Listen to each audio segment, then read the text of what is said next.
Ya, selamat pagi Bapak Ibu Saudara yang dikasihi Tuhan. Kita sudah banyak bincang-bincang tadi sebelum mulai. Dan pagi ini mengucap syukur sekali lagi karena kita boleh memulai persekutuan doa pagi ini. Kita mari mengucap syukur sekali lagi. Mari kita menyadari bahwa semua yang terjadi dalam hidup kita itu semua karena Tuhan baik. Mari kita mau berkata bahwa Tuhan pagi ini aku memulai hidupku dengan mengucap syukur. Dengan berkata bahwa aku ada karena anugerah-Mu. Thank you Jesus, thank you Jesus. Yeah. Because of your grace, I am here. Because of your love, I am so thankful for your grace above. Katakan, thank you Jesus. Thank you Jesus. Jesus. Thank you Jesus. Jesus. Thank you Jesus. Only by your grace that I could live today. Forever I will pray. Only katakan ku ada sebab anugerahmu. Ada sebab anugerahmu. Ada karena kasih-Mu, Tuhan Yesus. Berterima kasih buat kasih rahmat. Katakan thank you. Terima kasih. Yesus, terima kasih. Yesus, terima kasih. Hanya anugerah buat hidupku sekarang. Ku kan memuji-Mu selamanya. Katakan terima kasih. Yesus, terima kasih. Yesus, terima kasih. Hanya anugerah buat hidupku sekarang. Bukan selamanya. Ku kan memuji-Mu selamanya. Amin Tuhan. Kami mau memuji Tuhan selama hidup kami Tuhan. Karena kami tahu Tuhan, kami ini disayang Tuhan. Dan kami mau mengucap syukur Tuhan, berterima kasih. Karena kami ingat Tuhan bahwa kami ada hanya cuma karena anugerah Tuhan. Kami bisa berdiri, kami bisa hidup, kami bisa bernafas. Itu cuma karena kemurahan Tuhan. Karena Tuhan baik di dalam hidup kami. Kasih setia Tuhan tidak pernah habis-habis dalam hidup kami Tuhan. Kami boleh rasakan selalu baru setiap pagi Tuhan.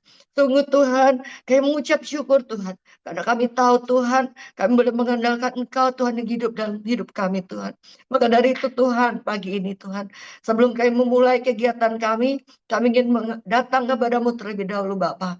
Kami ingin menaikkan pujian penyembahan kami ingin mendengarkan firman-Mu Tuhan. Dan kami juga ingin mendengarkan doa-doa kami. Karena kami tahu Tuhan, ketika kami dekat dengan Engkau Tuhan, kami boleh merasakan ketenangan, kami boleh merasakan kedamaian Tuhan. Sungguh Tuhan, kami tahu Tuhan, kami nggak bisa lari dari Engkau Tuhan. Kami nggak bisa jauh dari Engkau Tuhan. Kami perlu Engkau Tuhan dalam hidup kami.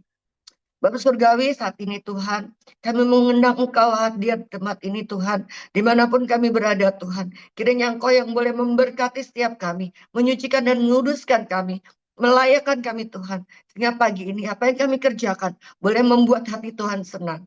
Bapak Surgawi, kami mau usir segala kuasa yang mau mengganggu di dalam nama Tuhan Yesus. Kami percaya roh Tuhan yang membuat kami berkonsentrasi. Dan Engkau yang membuat internet dulu berjalan dengan baik. Dan apa yang kami mau sebarkan di YouTube Tuhan pagi ini. Itu juga boleh menjadi berkat buat banyak orang. Boleh memuliakan nama Tuhan. Dan sungguh-sungguh Tuhan setiap orang boleh mau ikut menyembah dan mengenal Tuhan yang hidup. Terima kasih Tuhan Yesus. Kami mau serahkan doa pagi ini dalam nama Tuhan Yesus. Haleluya. Amin. Mari Bapak Ibu kita persiapkan hati kita untuk mendengarkan firman Tuhan yang akan dibawakan oleh Penatua Rudi. Mari kita ingin pagi ini kita berkata bahwa Tuhan, hati kami bagaikan bejana. Kami mau dibentuk, diproses Tuhan supaya setiap hari kami bisa seperti Yesus. Dan kami boleh menjadi teladan bagi banyak orang.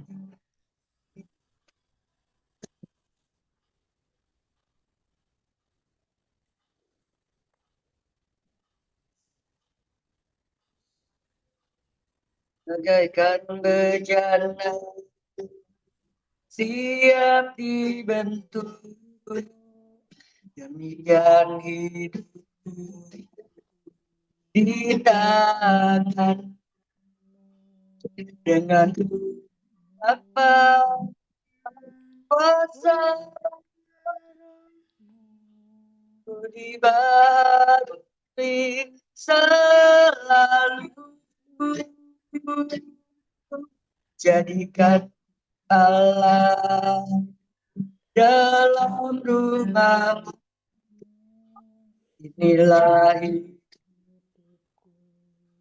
di tangan bentuklah seluruh kehendakmu pakailah sesuai rencana maut bertimbul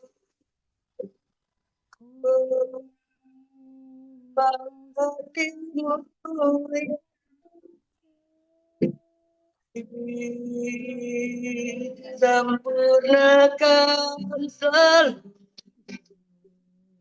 dan setiap jam memuliakan bagaikan bejana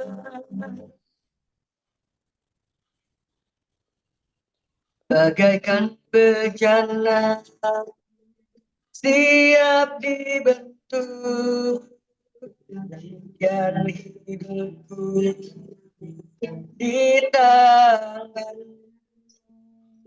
dengan berapa kuasa baru selalu jadikanku Allah dalam rumahku inilah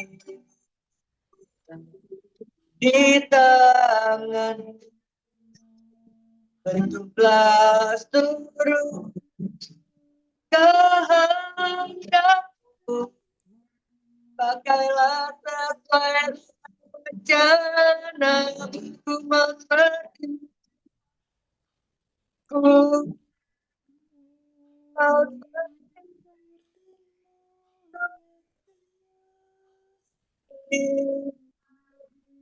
sempurnakan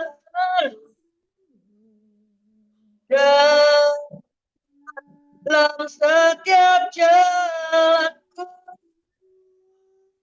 memuliakan namamu.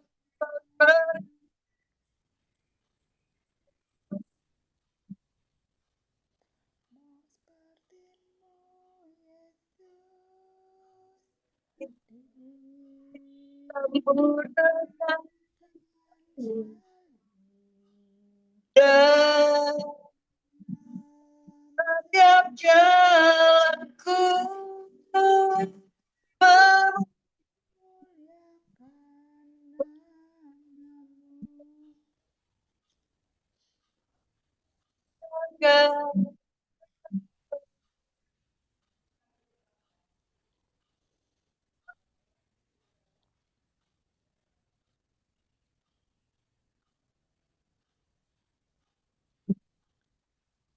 Mari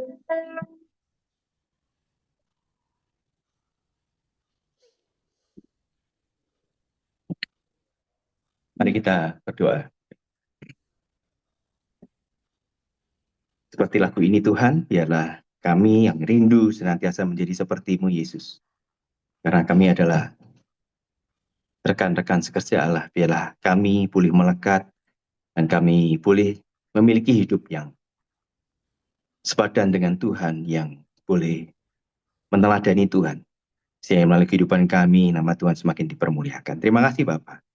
Yang mau ambil alih waktu yang ada saat ini, urapi pipi lidah hambamu, dan kau juga hadir bersama-sama dengan kami, berikan hikmat pengertian ya Bapak, supaya kami boleh mengerti apa yang Tuhan maksudkan dan inginkan dalam kehidupan kami.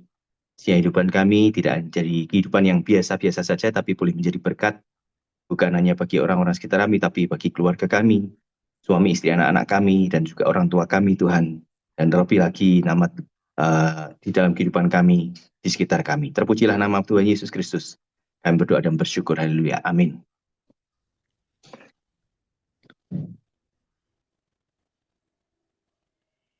Selamat pagi Bapak Ibu yang dikasihi Tuhan.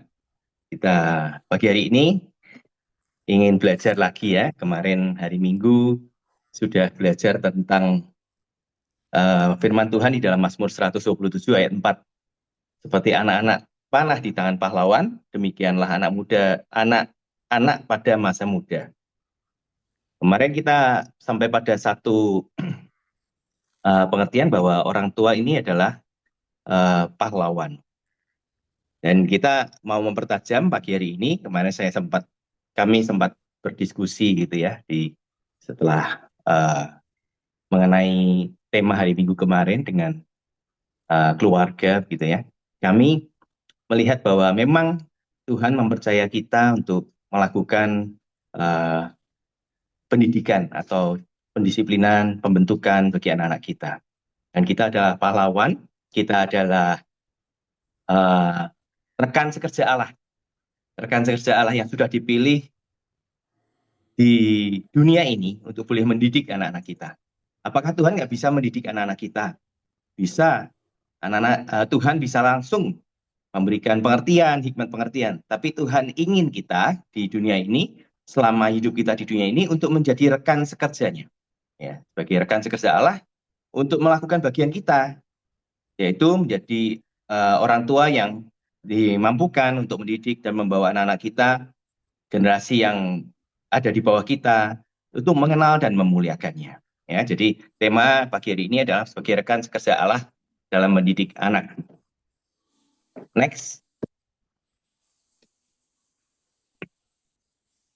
Allah memanggil orang tua menjadi rekan sekerjanya.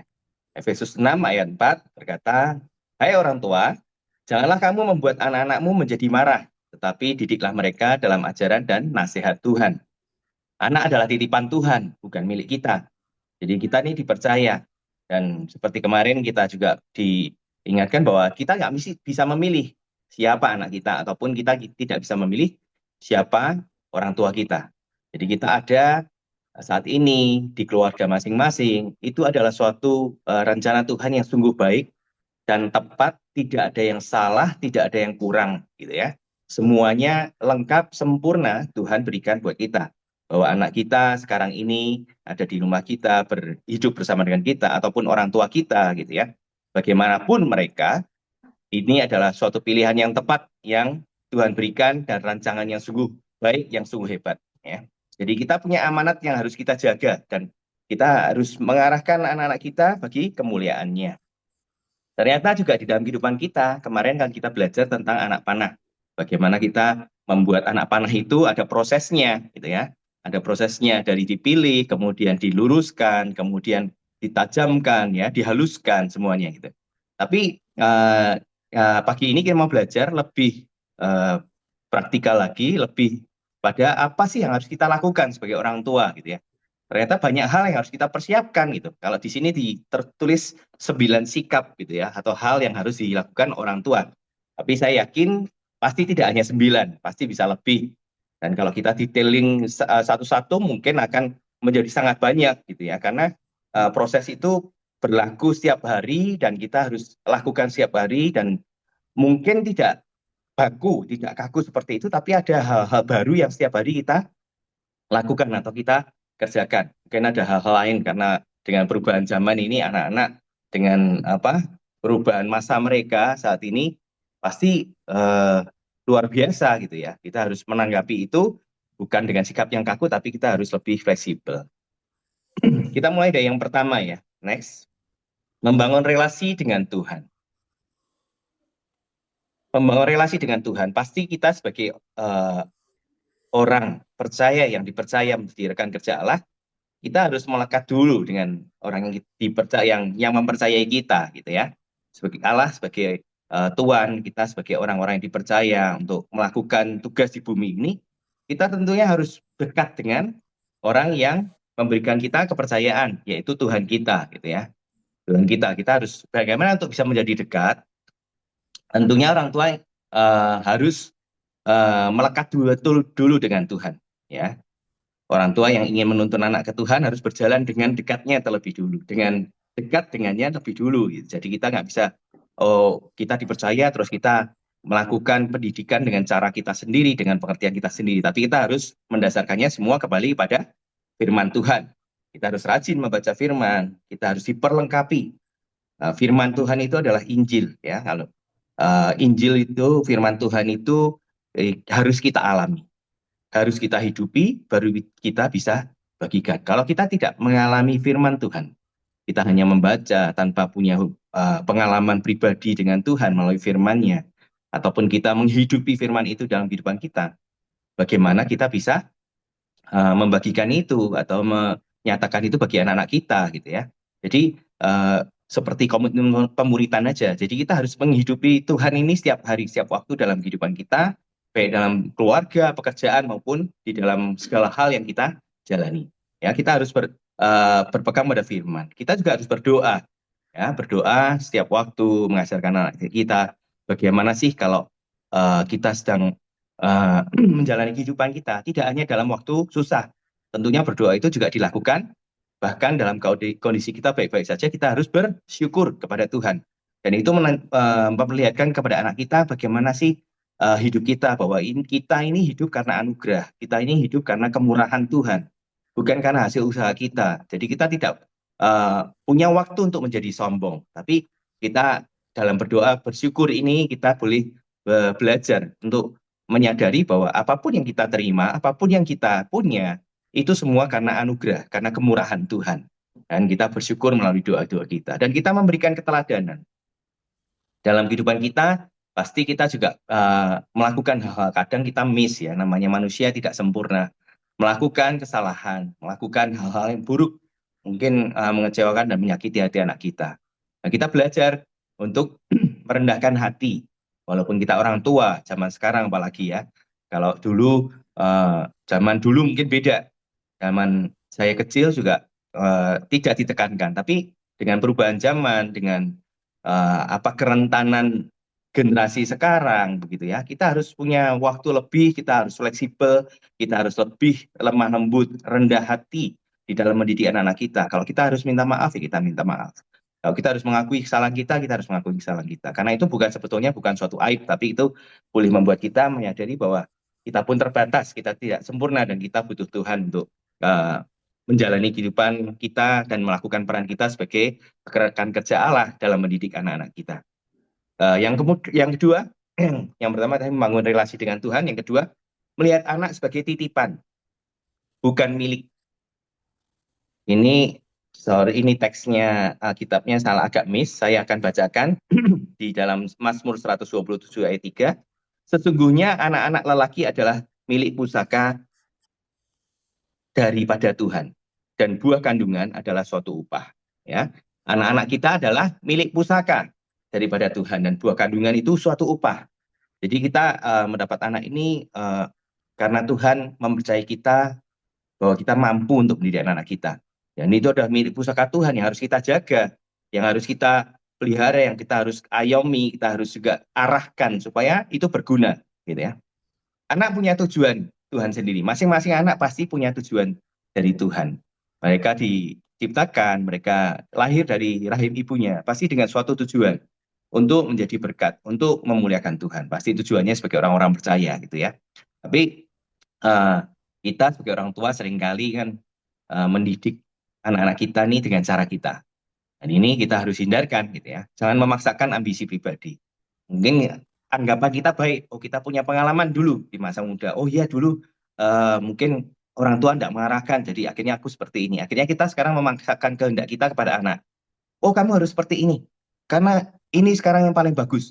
Masa depan misalkan pekerjaan, bidang ini pasti paling bagus. Kita paksakan, walaupun padahal dia sebetulnya tidak punya passion di situ. Dia tidak punya keinginan ataupun kerinduan di situ gitu ya. Tapi kita sering memaksakan. Kita memaksakan hal-hal yang lain juga di dalam kehidupannya. Gitu ya.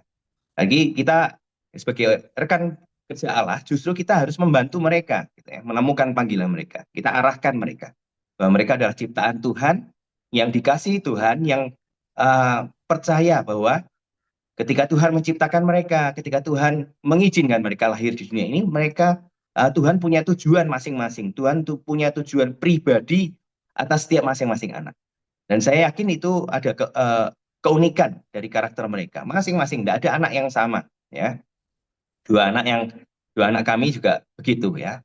Yang satu intimo persis maminya, gitu ya. Maksudnya eh, dia dengan mudah gampang untuk menyampaikan pendapat.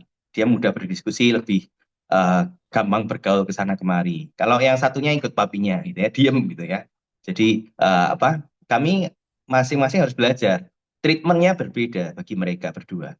Yang satu bisa diajak diskusi, yang satu kita harus dengan cara yang berbeda, dengan cara yang mungkin lebih lembut, diajak berbicara lama baru bisa ngomong gitu ya. Jadi memang tidak bisa sama. Anak-anak kita punya keunikan masing-masing dan kita harus yakin bahwa semua itu membawa kebaikan. Tidak ada anak yang lebih baik dari anak yang lain. Pasti Tuhan memberikan anak kita walaupun agak kekurangan, pasti ada kelebihan-kelebihan mereka yang bisa diandalkan gitu, yang bisa akan membuat mereka jadi pribadi-pribadi yang benar-benar siap dipakai oleh Tuhan ketika itu ditumbuh kembangkan. Jadi kita harus melihat anak sebagai titipan, bukan milik. Jadi kita harus genggam, kita harus benar-benar pokoknya kamu harus begini, tidak. Tapi kita melibatkan Tuhan dalam pendidikan anak kita supaya kita boleh membawa mereka pada panggilan yang sebenarnya yang Tuhan inginkan. Kemudian yang ketiga, next, mendidik dengan kasih bukan emosi. 1 Korintus 13 ayat 4. Kasih itu sabar, kasih itu murah hati, ia tidak cemburu. Ya. Jadi kita harus mendidik anak kita dengan kasih. Anak-anak sekarang memang ya banyak di antara mereka karena tadi pilihan orang tua merasa bahwa anaknya yang satu lebih berpotensi, lebih berprestasi, kemudian eh, tidak memberikan perhatian yang sama. Akhirnya ada iri hati, ada kasih itu mulai sirna gitu ya dalam kehidupan mereka. Ada satu eh, mungkin presenter TV kali ya namanya, yang punya dua anak, satunya Down syndrome, yang satu sehat gitu ya. Tapi mereka memperlakukan kedua anaknya itu sama, bahkan perhatian justru diarahkan pada anak yang memiliki kekurangan, lebih banyak kekurangan, ya yang Down syndrome. Bahkan adiknya yang normal pun juga diajar untuk mengasihi.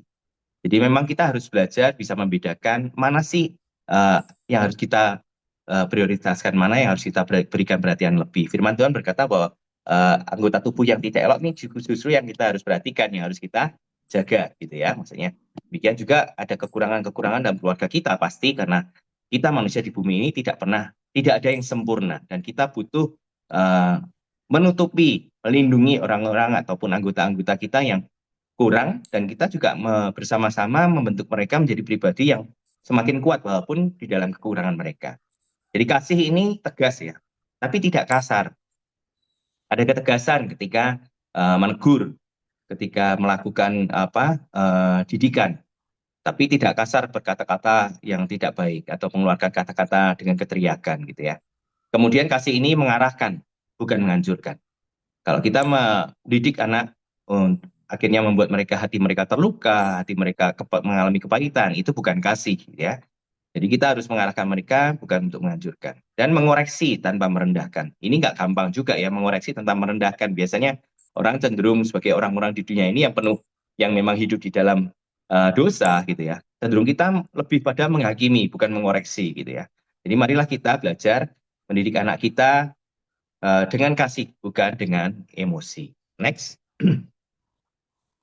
Kita harus konsisten dalam nilai dan aturan. Zaman sekarang ini kan perubahan begitu cepat. Zaman ini beda sekali lah dari zaman yang dahulu kita pernah alami, para orang tua gitu ya. Bahkan sekarang eh, mereka anak-anak kita yang sudah bukan generasi Z tapi Alpha sekarang ini sudah mulai di dalam apa ya?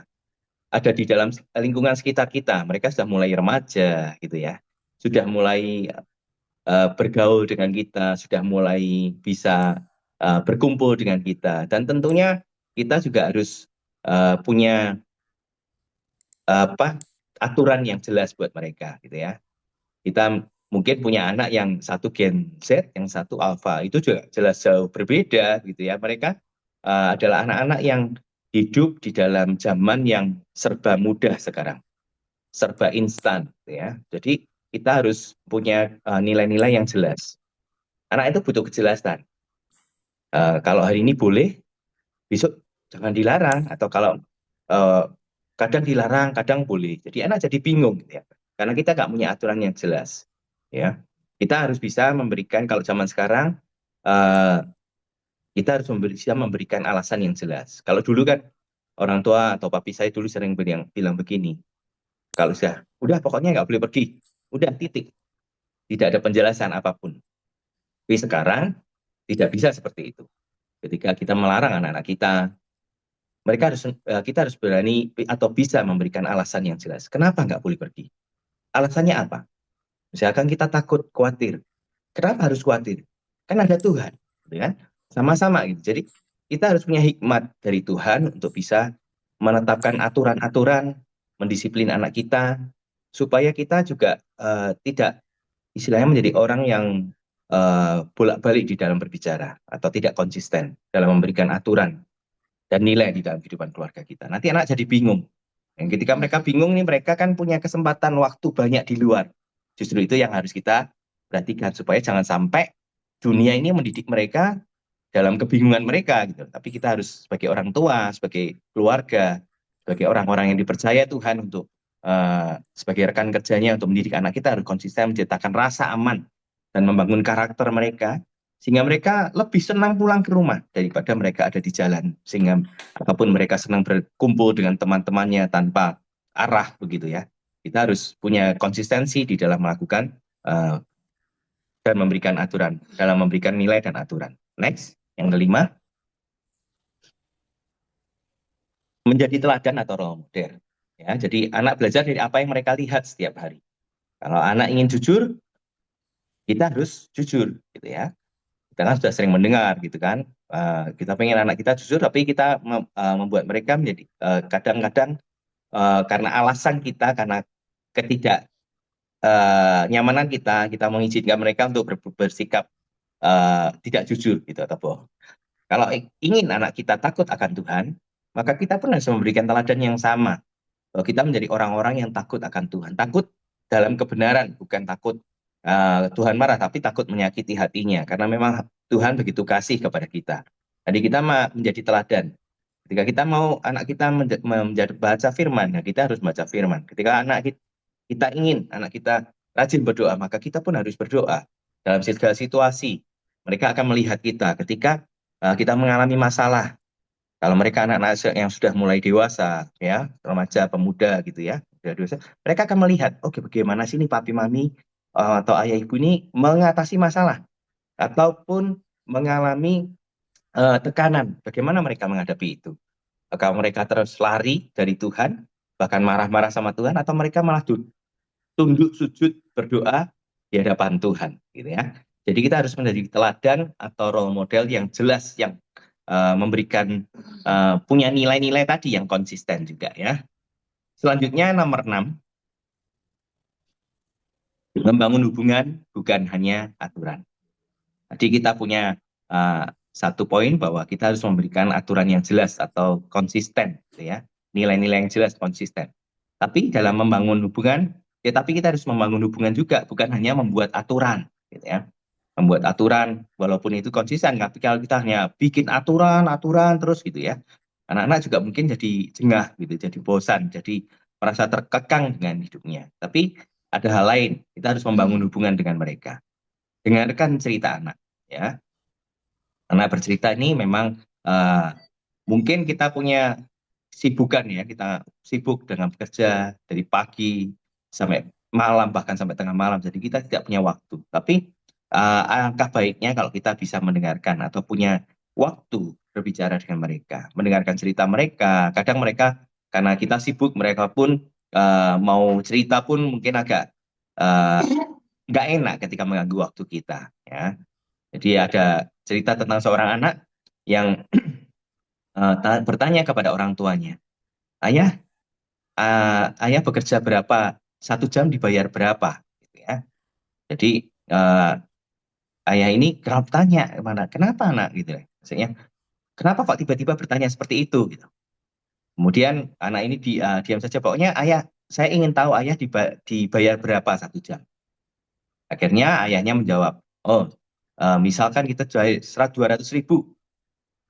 Nah, ternyata kemudian anak ini lari ke kamarnya, membawa celengannya, dipecahkannya di depan ayahnya. Ayah, aku sudah punya 200.000. Nah, aku pengen bercerita dengan ayah 1 jam saja. Saking ayah ini tidak punya waktu dengan si anak, akhirnya dia merasa dia harus membeli waktu ayahnya. Dan dia nabung itu untuk berbicara dengan ayahnya. Ya, begitu perlunya anak-anak kita sekarang ini untuk dididik, untuk didengarkan cerita mereka, untuk dipahami keadaan mereka, masalah-masalah mereka. Ada satu cerita lagi tentang seorang anak.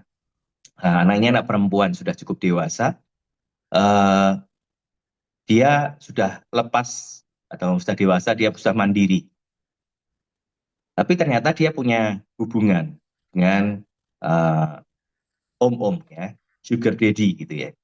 Jadi ketika didalami kenapa sih anak ini eh, kok bisa seperti itu? Padahal ayahnya juga orang yang baik, bukan ya orang yang berada, orang yang cukup kaya dan berada, bisa memenuhi semua keperluan anaknya. Dan ketika ditanya, karena apa? Karena si om-om ini selalu memberikan perhatian, ya. Selalu tanya, bagaimana kondisi kamu, bagaimana pekerjaan kamu, gitu ya. Ditanya waktu setiap hari, sehat tidak, sudah makan belum, gitu.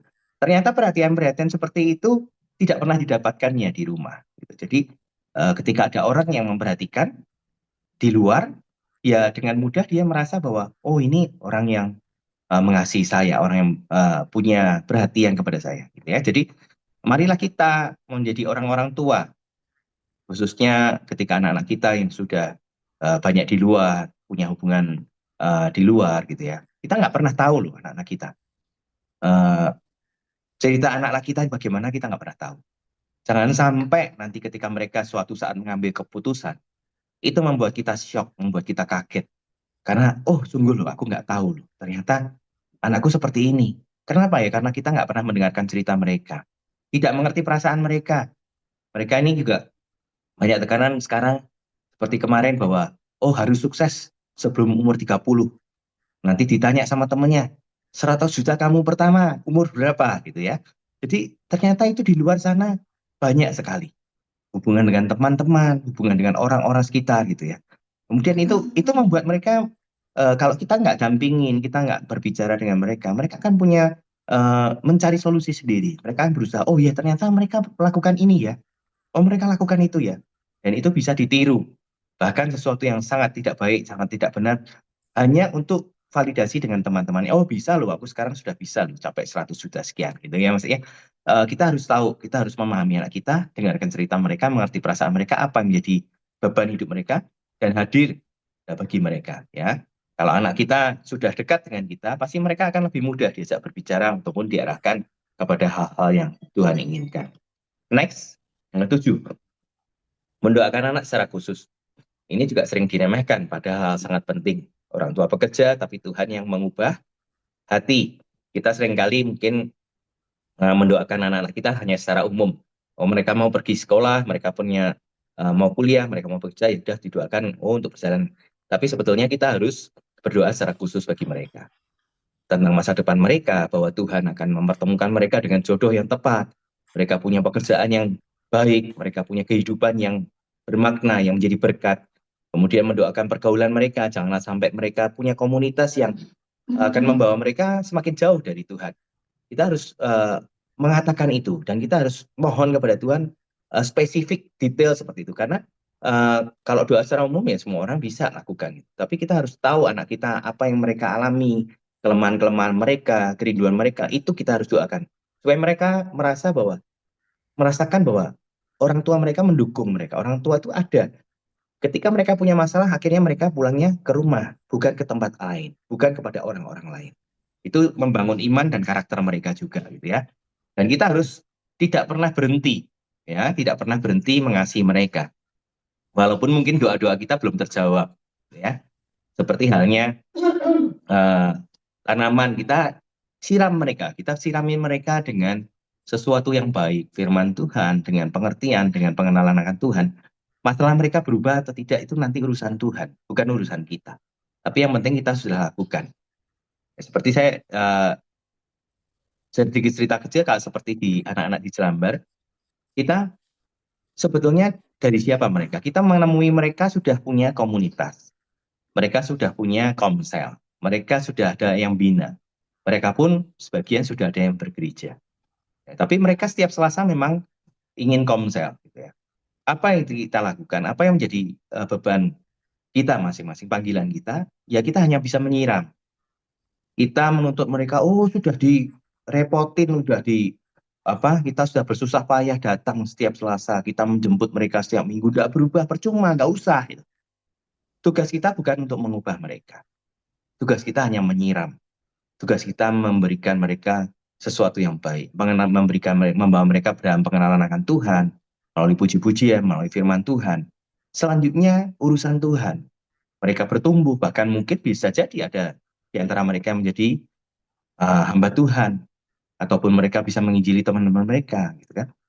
Tapi kita tidak bisa berharap bahwa, oh ini nggak berubah, sudah dijalani setahun, 2 tahun juga tetap sama. Kita tidak boleh berhenti, kita tidak boleh menyerah, karena tugas kita yaitu ya menyiram. Seperti Paulus berkata, aku menanam, Apolos menyiram, dan Tuhan yang memberikan, Allah yang memberikan pertumbuhan. Jadi pertumbuhan itu bukan ranahnya kita. Yang penting kita dengan tekun menyiram mereka, mendampingi mereka, memberikan pengertian dan hal-hal baik dalam kehidupan mereka, ya sudah itu saja. Kita setia, pasti yakin suatu saat akan menuai. Semua pasti mereka juga akan mengalami pertobatan yang sungguh di hadapan Tuhan. Demikian juga dengan anak-anak kita. Next. Melatih bukan memanjakan. Kasih bukan berarti selalu memberi. Ya, kadang kasih justru berarti mengajarkan tanggung jawab, membiarkan anak belajar dari konsekuensi, membentuk ketahanan mental.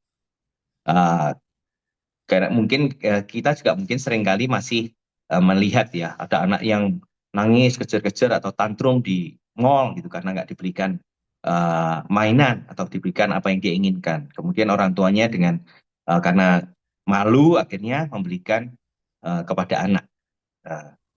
Justru sebetulnya bukan karena kebutuhan anak atau karena keinginannya, tapi karena malu orang tua gitu ya. Marilah kita belajar untuk melatih, bukan untuk memanjakan. Kita harus memberikan pengertian hal-hal mana yang perlu mereka miliki, hal-hal mana yang hanya menjadi keinginan sesaat yang sebetulnya kalau mereka bisa hindari itu bisa dihindari. Gitu ya. Jadi kasih bukan berarti selalu memberi, ya. Jadi memberi dalam arti memberikan keinginan mereka, ya. Tapi kasih sebetulnya bukan berarti memberi ini kan kita terhadap anak. Jangan selalu memanjakan apa yang mereka inginkan selalu kita penuhi. Tapi kita harus memberikan mereka pengertian, ya, untuk bisa memilah-milah mana yang penting dalam hidup mereka. Supaya kita mengajarkan juga tanggung jawab kepada mereka, membiarkan mereka belajar. Oh, kalau kamu punya ini, punya sesuatu, kamu harus, misalkan mereka meminta binatang peliharaan, berarti mereka punya tanggung jawab. untuk apa? Untuk memeliharanya. Jangan cuma minta habis itu orang tuanya yang memelihara. Baiklah kita juga belajar supaya mereka juga punya tanggung jawab ketika mereka meminta sesuatu dan itu diberikan, mereka punya tanggung jawab untuk merawatnya, untuk mengayomi atau memeliharanya. Membentuk ketahanan supaya nanti kalau ada eh, hal-hal yang mereka punya, entah hilang atau apa, entah rusak ataupun piara mereka sakit atau mati gitu. Mereka juga punya hal-hal yang harus mereka alami gitu ya. Oh, sikap mereka seperti apa. Jadi hidup kita nih penuh dengan tanggung jawab yang besar buat anak-anak kita. Ya, kasih sejati membangun, bukan memanjakan. Dan yang terakhir, sabar dalam proses. Mendidik anak itu maraton, bukan sprint. Kita bukan lari cepat kemudian finish. Tapi maraton, kita punya jarak yang panjang. Kita seumur hidup kita diberikan waktu untuk mendidik anak kita. Ada jatuh bangun, ada kalanya kita bisa menjadi orang tua yang bijaksana, yang baik, yang penuh pengertian. Ada kalanya kita jadi orang tua yang otoriter, yang penuh emosi, gitu ya. Jadi kita harus sabar dalam proses dan kita meminta Tuhan supaya mendidik kita juga secara pribadi untuk memiliki karakter-karakter yang semakin baik di dalam mendidik anak kita. Mendidik kita untuk memiliki kesabaran, keteguhan hati. Karena zaman sekarang semakin sulit, semakin susah, banyak pergumulan, masalah-masalah kita sudah banyak dengan pekerjaan, dengan kebutuhan rumah tangga, dengan kehidupan rumah tangga.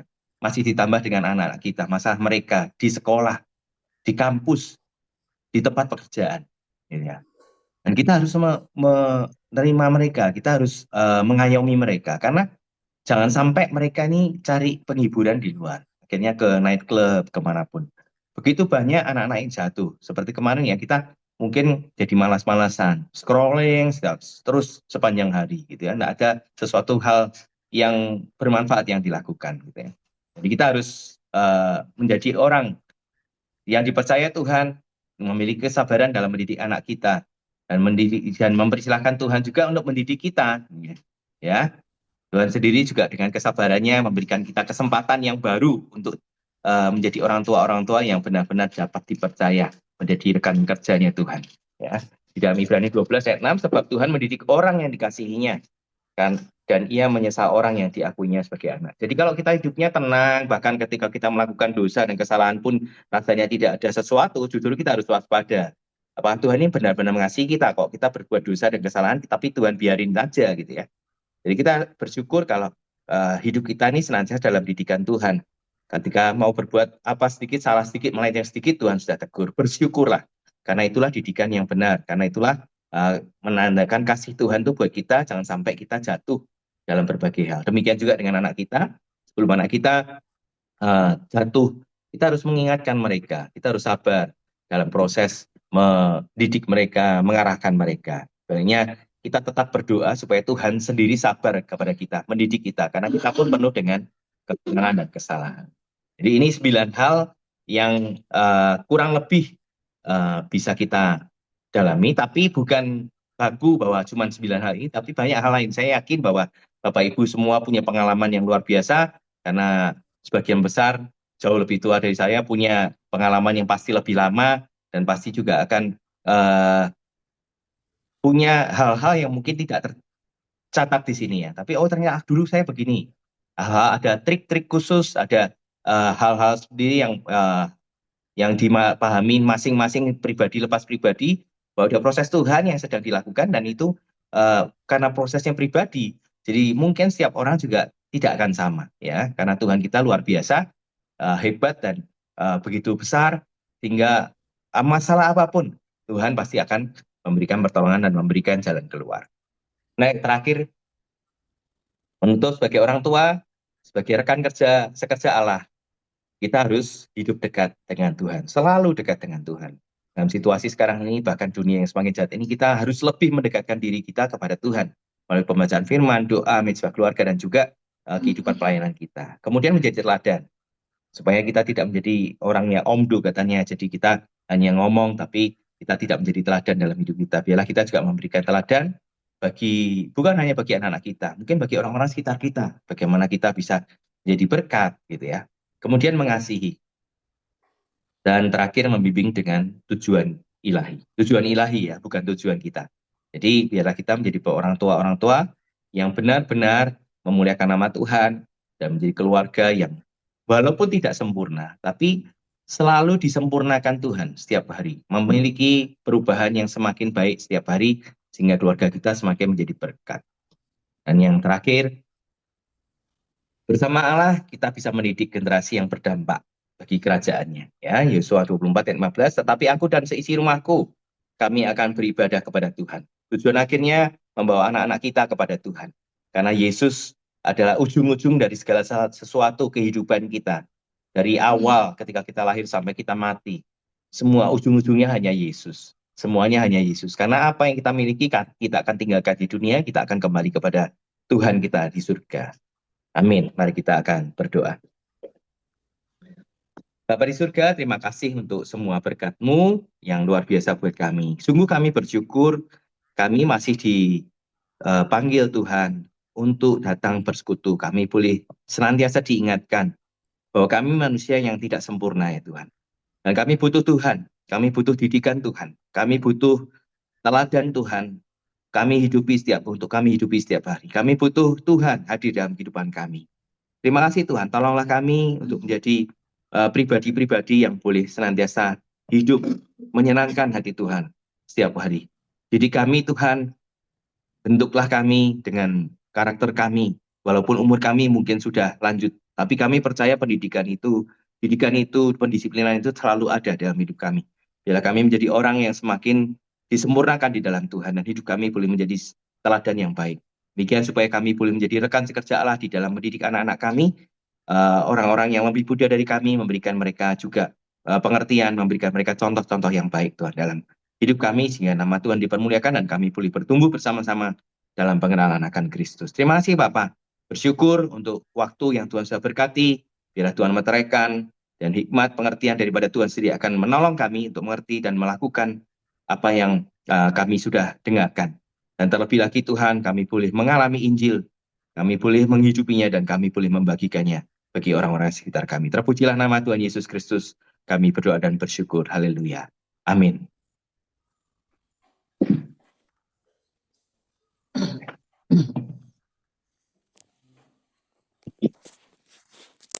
Ya, kita sudah menekan firman Tuhan. Mari kita belajar terus menjadi orang tua yang baik, menjadi orang tua yang boleh menjadi teladan, menjadi berkat buat anak-anak kita, dan mereka boleh melihat hidup yang baik dari kita, dan mereka juga boleh mendapatkan hidup yang baik di masa depannya oleh karena kita.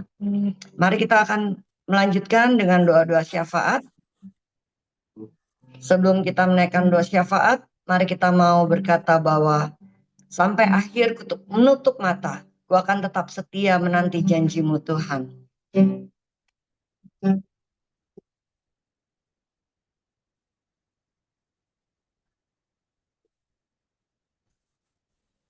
Seperti wanita mengurapimu, menangis di bawah kaki-Mu. Demikian hidupku mau mengasihi-Mu. Yesus, Engkau baik bagiku.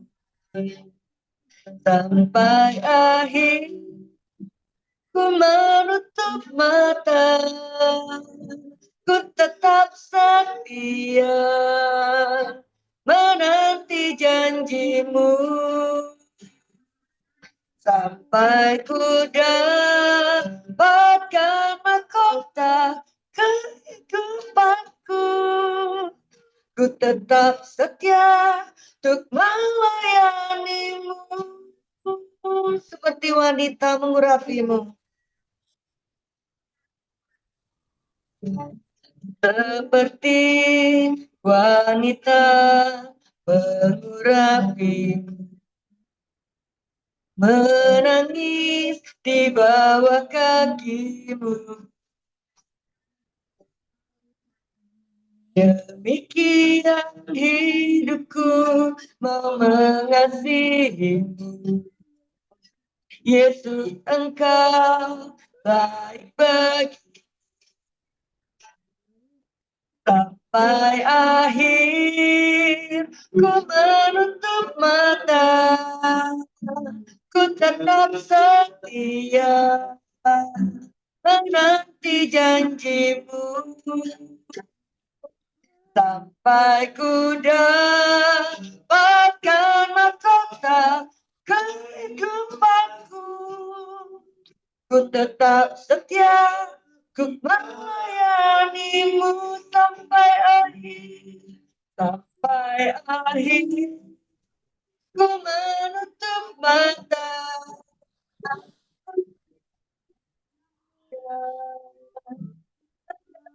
janjimu sampai ku dapat kehidupanku. Tetap setia, ku melayanimu.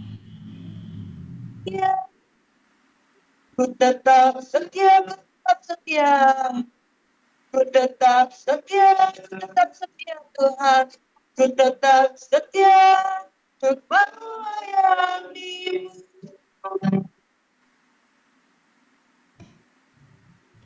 Mari kita berdoa seperti doa syafaat yang sudah dibagikan kepada kita oleh Bu Rita di Pedati.